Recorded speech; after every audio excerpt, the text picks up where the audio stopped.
Good morning, everyone, and a warm welcome. Everyone joined and still joining us in. We will kick off the day 2 of the B Corp Climate Summit, which started yesterday. Yesterday's focus was global context setting and inspiration, and we heard from featured speakers about Net Zero 2030 campaign, importance of progress tracking on net zero, and listened to a panel of speakers with lived expertise in climate justice. That was yesterday, and today here we are to kick off the day 2 of B Corp Climate Summit through a collaborative session of B Lab Europe and UK. We will start the day together, and we will be moving into throughout the day various sessions in Europe and UK. But before we move to the program of the day, I want to just acknowledge that all of us on the screens here joining from all parts of Europe, and I'm myself, for example, right now in Amsterdam, and I'm curious which parts of Europe you are. So please in the chat, let us know where you are connecting to this session from. And while you are doing that, I also would like to share some housekeeping reminders to help us through this 90-minute session. So one is that please keep yourselves on mute at all times. And as I'm sharing, I think that was the exemplifying of the situation. Please keep yourselves at all times in mute and ask any questions you need in chat. Our colleagues will be helping you with those. And we will be using those for some of our panel sections as well. And another reminder is that this will be a 90-minute power session. So whenever you need, please stand up and stretch.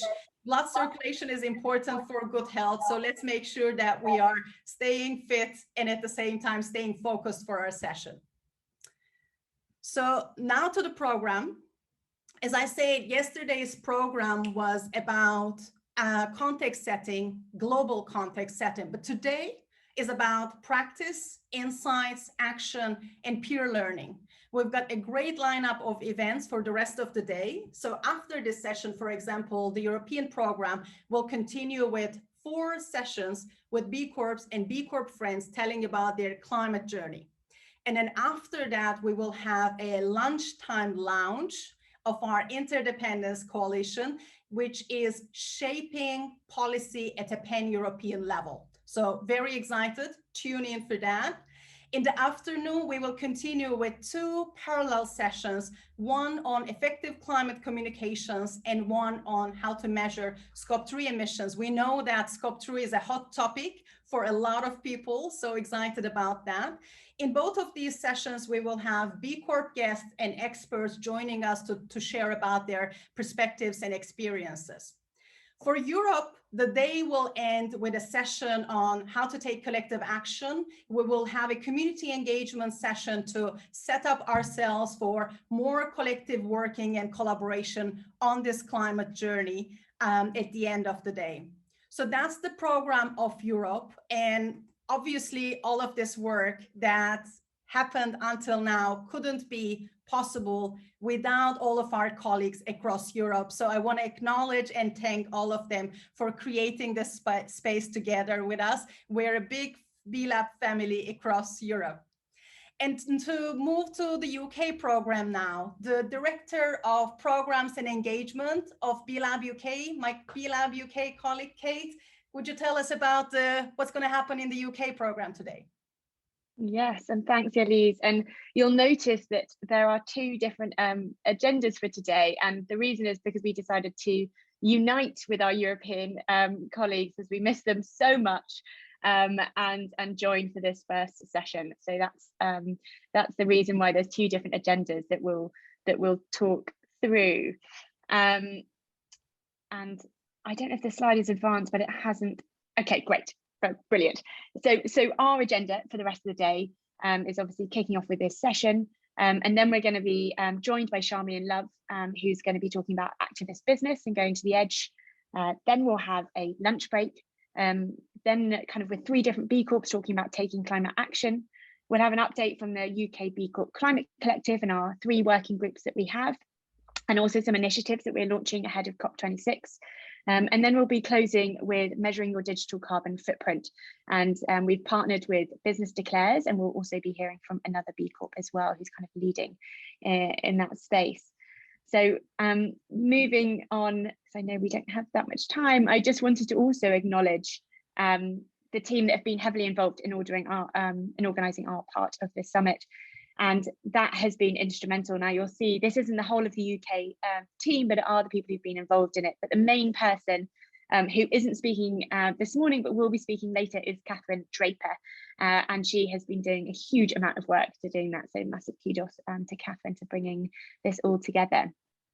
And then if we move on to the next slide, great. So we just wanted to recognise that the trajectory that we're talking about here, and a lot of the time, is net zero. And something that Gonzalo, if you were watching yesterday, he mentioned that actually if we see net zero as an interim target, and then actually regeneration is where we need to get to when it comes to business. And I think that's an important reflection, that although there are, and we'll dive a little bit deeper into this and the definitions around net zero, what we need to do is act. And so net zero becomes that proxy for us to encourage business action. And so really excitingly, over 385 European, including UK B Corps, have committed to net zero by 2030. Now, we make up together as a community around 26% of the global community, and we actually make up 35% of the commitments that have been made across the globe from the B Corp community. That's great. Actually, if we talk about legacy and we talk about responsibility, if we talk about stewardship, I would love to see that percentage be a lot higher when it comes to the rest of the globe, when it comes to kind of European, UK companies taking action and leading the way. But there is momentum, there is trajectory, there's something to get excited about. So over 156% increase in commitments since June 2020, so a year today, which is brilliant. And hopefully after the Global Climate Summit today and tomorrow, that we'll be skyrocketing through that and we'll be a lot higher. So very much looking forward to that as well. That's really encouraging. Thank you very much, Kate. And as I was thinking about it, actually, this action on raising awareness and pledging is one thing, but isn't it really that the action that we take afterwards, you know, like to really progressing on these net zero journeys and to really finding those reduction strategies. So it almost feels like the real work begins after that. So I think that's something that B Corp communities since 2 years, since the pledging started, is experiencing. And obviously today we have our B Corp leaders to share about their expertise, their learnings on this. As this roadmap requires dedication, long-term strategizing, leadership, continuous learning and improvement, as everything is really emerging in this field. And this will be one of the themes of the day, that there's a lot of emerging views around net zero.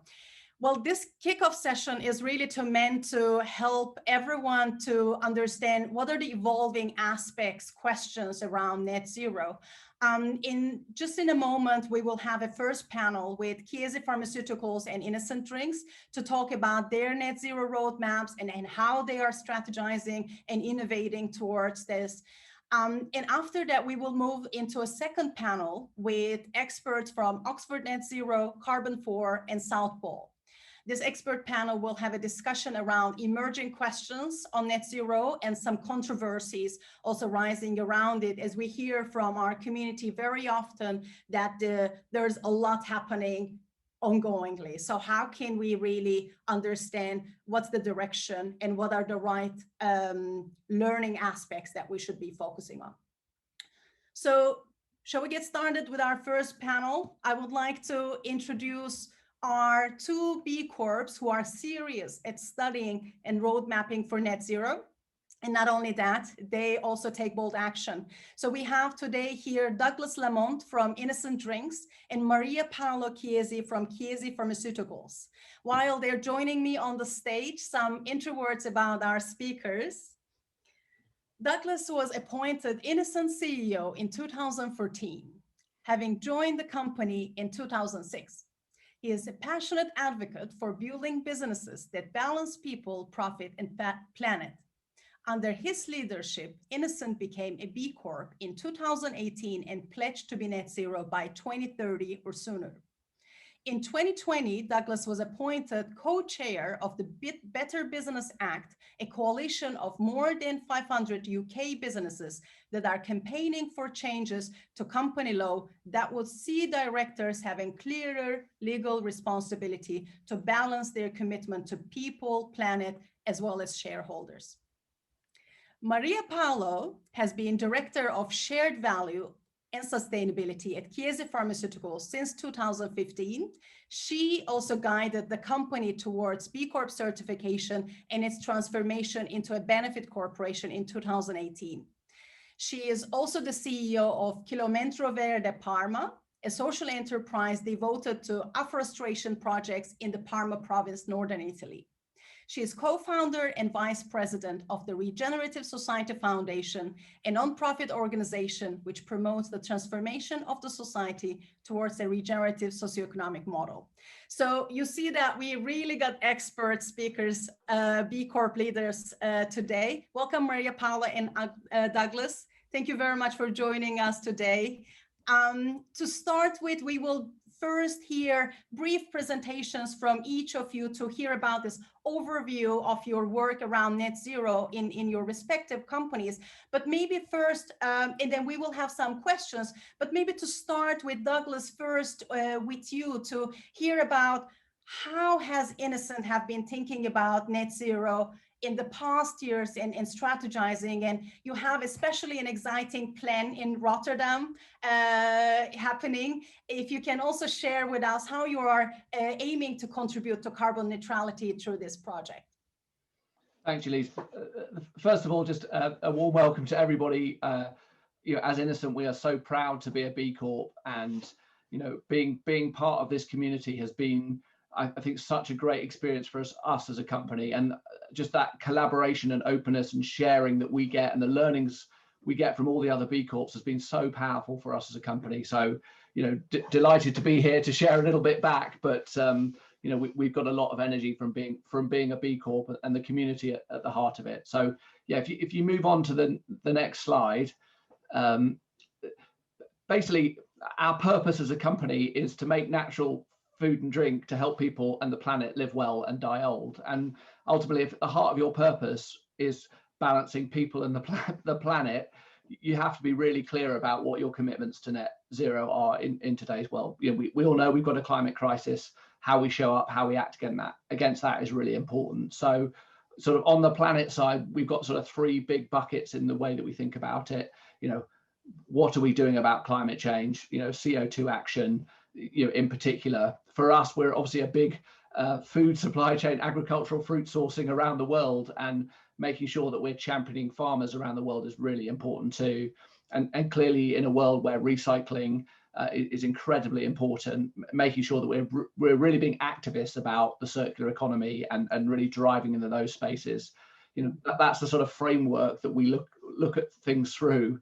Obviously, we haven't got time to talk through all of those today, and we sort of agreed to focus on, one of the projects around our commitment to get to 2030. We've obviously got science-based targets. Obviously, since 2008, we've had our carbon footprint mapped out, and obviously it changes every year. But how do we go on that reduced journey? Because ultimately, that's the key part of any 2030 journey, is how do you reduce CO2 usage even as you grow as a company. So if you flick onto the next slide, one of the sort of key projects at the heart of that, to this point as a business, we've broadly outsourced our bottling and blending, and partnerships with other people. What we realized as we grew was, the transport costs involved in shipping out our product from effectively Rotterdam, where it all arrives, to our co-pack partners, bringing it all back in, and then sending it back out to retailers. The carbon involved in that alone was very substantial. So the opportunity to build our own site in Rotterdam on its own reduces a massive amount of CO2 from a transport reduction perspective. But then, we had a brilliant opportunity as a B Corp to build a greenfield manufacturing facility, and we just set ourselves a really ambitious target. It's like, how can we be carbon neutral with this manufacturing facility? How can we absolutely minimize and reduce everything that, energy consumption, water consumption from this site? and went in with that mindset from the beginning. And if you kind of flick on one more page, you know, not only a carbon opportunity, but also a people opportunity. We wanted to show that, you know, manufacturing environments which haven't historically been the most people-friendly environments, that you could also build something that was great for the people. So we said, how do we make this a great place to work, and WELL, which is a standard that's used around the world for sort of great office environments. We want to be the first WELL gold standard for a factory environment. We want to basically build a carbon neutral facility, as well as reducing water and all the rest of it. And the third part of it is, how do we share those learnings? You know, I totally and utterly believe that sustainability has to be a team sport. There's no point Innocent being great on its own, because it doesn't take you anywhere. It doesn't, you know, the change that needs to happen has to happen faster. So the commitment we've made with this facility is that we're going to open source all our learnings, and we're 60 days from launch. So it's really the nervous point as we're in the final stages of commissioning, and we're, you know, we've already made lots of mistakes, and no doubt when we go live, there'll be lots of things that won't work that we thought would work. And you know, we want to share those as well. But you know, those three sort of principles are sort of how we've done it. And again, if you just sort of flick on one more, I'll talk just a tiny bit more about the kind of carbon elements of it. So how do you minimize energy? And basically, we've come up with this concept of heat exchange. It's not modern, it's not new technology, but it's being applied in a different way. You know, we're a chilled business, so we've got chilled warehouse at one end of the factory, and we've got pasteurizer at the other. And effectively, we've created an approach where we're going to exchange heat between those two things rather than putting new energy in. And that means that we can get at least a 50% energy reduction across the facility. And we're hoping it could actually be as high as 70%. You know, on things like water, you know, we're using vortexes down to clean the lines rather than water. That gives you a 75% reduction in water. So not only are these things great because they save you money, they're great because they're good for the planet too. And then clearly, in terms of on-site renewables, you know, we're going to have obviously solar and wind. And so on a sunny, windy day, this is a massive facility. It's got, you know, 4 with potential for 5 production lines, you know, running completely off grid, which would be definitely a world first from that perspective. We don't have any gas; it's all electric operation, so very carbon neutral. And the other area of thought is like, how do you, when you build it, how do you minimize embedded carbon? Because, you know, there's no point putting a whole lot of carbon in to save other carbon, and really thoughtful about the things that we've done, minimizing steel, using reused concrete, secondhand concrete, all of those things have been part of the sort of design and build. So the opportunity to be brave, live your purpose, but also then share the learnings, I think is kind of at the heart of what we've done with the facility.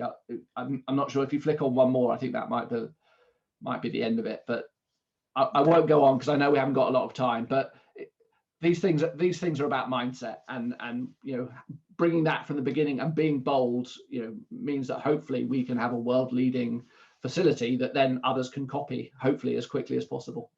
Exactly. And those shortcuts are really needed, Douglas, for everyone to get on board and take action in faster than before. And who knows, like the creative thinking is a form of innovation, right? Innovation is rarely a thing from scratch, but it's very often rethinking of everything that we have in hand and reconfiguring what we have in hand. And with circular economy, with so many new elements, we're getting to that. But now I want to move to Maria Paula, also to share from Chiesi's side how you are road mapping for net zero. Also for Chiesi, we will hear some elements obviously around suppliers and some material development. Maria Paula, can you briefly share with us how Chiesi is thinking about its roadmap to net zero and it's some of the elements of how to get there? Yeah, thank you, Yeritz, and thank you all for inviting me. I think it's so important to share experiences, to share information, to share knowledge, since all this matter is rather new for everybody when we apply it to, you know, industrial processes, or in any case to our companies. what Chiesi is trying to obtain is to have a zero impact on the environment. Of course, we would like to have a positive impact, but so far I think we are still struggling to have a zero impact, and we have to be honest about that. So as you can see in the next slide, we have a full range of initiatives to try to attain the zero impact. Chiesi is a pharmaceutical company, so we do a lot of chemistry, and we need to start to think of a green medicine from the design. So we are really engaging into this. But if we focus specifically on carbon neutrality, you will see in the next slide our roadmap, which is now the standard according to at least some of the protocols. That is to avoid, first thing is to avoid so any emission you could save, reduce, and that means revise all your processes, manufacturing processes, organizational processes, and all your products to reduce as much as possible the emissions. Substitute, so use of renewable energy sources, and eventually new technologies that we allow to substitute, for example, heating with new technologies. And for the residual emissions, you can compensate. But this is really the last resort. We have seen recently a lot of declarations of carbon neutrality by many companies that use a lot of compensation, a lot of offsetting. And this could really divert the attention to the real problem, that is the reduction of the emissions rather than compensation.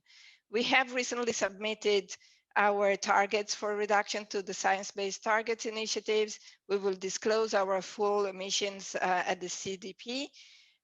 We are following a protocol that is the PAS 2060, and we will seek a third-party certification for our neutrality. So we want to have somebody who could witness the rigorous and scientific approach that we are having. Of course, we adhere to the B Corp Climate Collective and through these to raise zero. And specifically, which are our commitments? Of course, we have a business ambition to stay well below the 1.5 degrees increase in global temperature. Our ambition, I'm not sure we can see the slide properly. Our ambition is to reach carbon neutrality for scope 1 and 2 in the year 2030, and for scope 3 in the year 35, for the whole scope 3. And this is also another very important part. Many companies are declaring carbon neutrality only for scope 1 and 2, but vast majority of emissions lie in the scope 3. Which are the actions? Well, some of those were also listed by Douglas. So energy reduction, use of renewable energy, car fleet electrification, business travel reduction. In our case, we have to change the basic elements of our major product on the market, which is a spray for inhalation for asthmatic patients. This spray contains a propellant, which is a potent greenhouse gas. And so we have to redevelop completely the product from scratch. And we are investing 350 million euros in a 7-year-long period to reach the market with this new product by 2025. And this will allow patients to have a product that not only cures their symptoms and their disease, but it's also eco-friendly. Logistics is another element, very important. And we have included our suppliers in our search for carbon neutrality. So we have devised a code of interdependence, which is a code of conduct for the suppliers that during the time it will become more and more stringent on certain parameters such as carbon neutrality. And of course, we will only allow offsetting for the residual emissions. Where we are now, as you can see in the next slide, vast majority of our emissions lie in the scope 3. So we are there. We are struggling to get rid of the propellant and devise a new product. We also have reached Platinum LEED certification for our new headquarters. And also this year, we have obtained several important reductions. We want, though, to declare to the world that these are not only, fancy declarations. It's not fashion words or buzzwords. We are true to our commitment, and so we go to actions. And so in the next slide, you will see that we have launched a campaign that is Action Over Words campaign, which is an invitation to everybody, to the companies in particular, to move from celebrating commitments to celebrating measurable progresses. Mm-hmm. And so, because actions are more important than words. Thank you for highlighting that and bringing such level of transparency to business practice, Maria Paula. In the second panel, we will discuss quite about offsetting, as this has been obviously one of the main controversies around, being carbon neutral too early and feeling so excited that we've already achieved what we are trying to achieve, while we're aware that there's a lot of work that needs to be done. Maybe to move to Douglas with a question. Douglas, how do you think that the Innocence roadmap is really leading the way to in this fast pacing and needed bold journey towards net zero? And I see that a question, if you want to squeeze into your response, in biodiversity, how is biodiversity is understood and worked on in Innocent? Yeah, so yeah, overall, in terms of a sort of journey to net zero, I think, as Maria outlined, it's really hard and it makes you think a lot about all the things that you're doing. But that's the point of all of this. It's like businesses consciously thinking, having that on the boardroom agenda, having that front of mind, making choices around that balance between balance, people, profit, and planet. If you're doing that every day, and that's the discussion, and that's the nature of the discussion around your board table, you're going to be moving in the right direction. And then this is all about pace. So there are sort of easy wins, like we've all got, like, actually, whilst the factory is a massive investment, it's a sort of 250 million euro plant we're building there. It's kind of an obvious one. When you get into sea transport and how you change the energy usage there, or how you get back further into the agricultural supply chains, the solutions are not yet clear. But what you have to do is keep testing, opening doors, investing a little bit to understand whether that's a route that you can explore. So as much as it's about being curious and prepared to put little bits of money in various places to see what's working, and then once you've got clarity, doubling down on those investments to then really make progress. That's sort of how we go about it, being curious about what's going on in the world and how we can then bring that in. You talked earlier about you never really invent anything. I couldn't agree more. All we've ever done at Innocent is sort of rejoin different existing dots and rejoin them in a new way to create a new path forward, or an Innocent way forward. So that's, I think, how we see it. On the biodiversity point, absolutely. I mean, built into, we're sort of signed up to the SAI standards, Sustainable Agriculture Standards, and within that, biodiversity is built in. But again, we want to go further. We haven't set specific targets other than the ones that are in the standards.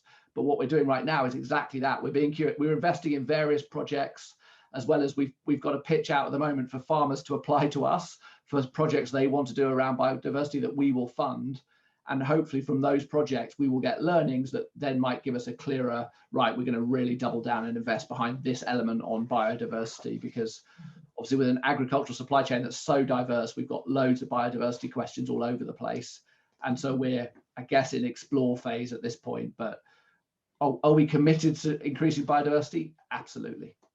Thank you. Thank you for, such curious business leaders are always leading the way to, get those new innovations, new fuels, new thinking into the market and scale them to really, get sustainability where it's need to. Maria Paula, I think you've been on a learning journey in the past couple of years to really understand this package of net zero and to see what it means for Chiesi and how you should be acting. And you took it very thoroughly and deeply, I know.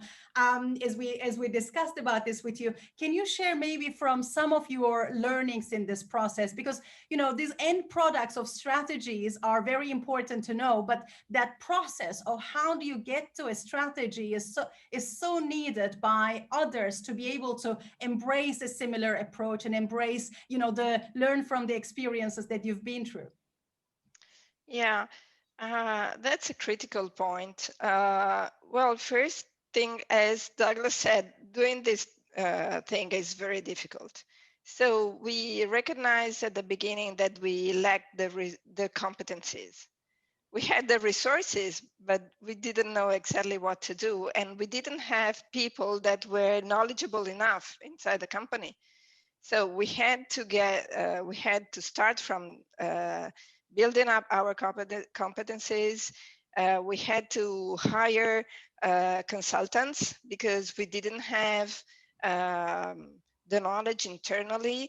We had to change consultants a couple of times in order to find those who were really knowledgeable, who were really reliable. It's not easy because everything is really new and there are no universal accepted standards or protocols. So we use protocols. We are a scientific company, so we want to have the scientific rigorousness that is typical of our business. And so first thing was to build the competencies and to find the people who could really give us the knowledge we lacked. Second thing was to revise the accountability, I would say, of the results. So the data, the so-called non-financial data, we were not collecting non-financial data at all until 2 or 3 years, I would say 3 years ago. So we had to start a brand new process to collect, to identify the data that were, so the indicators that were really important, that really mattered, and to collect the data in a reliable way and to make people accountable for those. And we joined with our finance department, for example, because they are very good in collecting data, financial data. And now they are responsible also for the process of collecting the non-financial data, because they are really the expert in this. And so we also experimented organizational innovation thanks to all this process. Mm-hmm. And that's interesting, right? Once we start talking about net zero and climate action, we're actually talking about many elements. Organizational innovation, climate justice becomes part of the topic. I know that the audience will be upset with me because I will go into the closing of this panel. I know that there's so much more we can discuss with Douglas and Maria Paula, but I will ask maybe one last closing question to each of our panelists around, you've studied, you've roadmapped, now you are here and you are in action.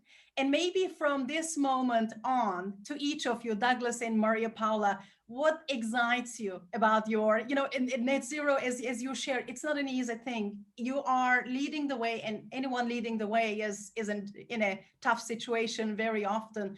But we know that that's needed, and you're doing that, and we're grateful for that. But maybe like on the positive side, to hear from you, what are some of the things that excite you on this roadmap to net zero in Innocent, or maybe around the global happenings? So yeah, just quickly. So on the blender that we're just building right now in Rotterdam, I'm excited and terrified. So what are the bits that are going to work, and what are the bits that are not going to work, and then where do we go from there in terms of learnings and next steps and all the rest of it?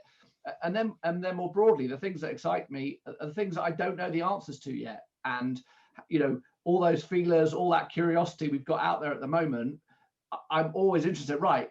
What's coming back? What's that telling us? How do we learn, and how do we go forward? If you look at what's happened in renewable energy transformation over the last 12, 15 years, no one would have predicted how far down the line we are with that in 2008. And it's gone, everyone says it's going to take so long. It's gone really quick. Now, across all the other elements of the supply chain and the rest of it, I hope similar accelerated learnings are going to start coming. As they do, how does a business like Innocent take advantage of that to accelerate its journey to net zero? That's just interesting and fascinating, and a business opportunity, but also a planet opportunity. So let's grab it with both hands is kind of my take. Thank you. Maria Paula.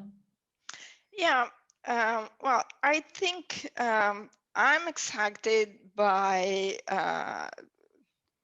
2 or 3 things that I didn't expect really from this process. Of course, we are learning a lot of things, and this is good. When an organization is learning things, is sharing knowledge, this is always very important because it opens up new perspectives. And for example, we are developing a brand new product because of this race to zero. The other thing that I didn't expect was the creativity of our people in revising all the processes and the products in order to find new solutions and doing things differently from before. And this sparkled also a lot of collaboration among departments that maybe were not used to work together. But the thing that really excites me more is that we feel we are not alone. Particularly in the B Corp community, we feel that there is an entire community that shares not only the good results or the good intentions, but particularly the challenges. And that is really aiming at a concrete solution, a practical solution that goes beyond the words and the declarations.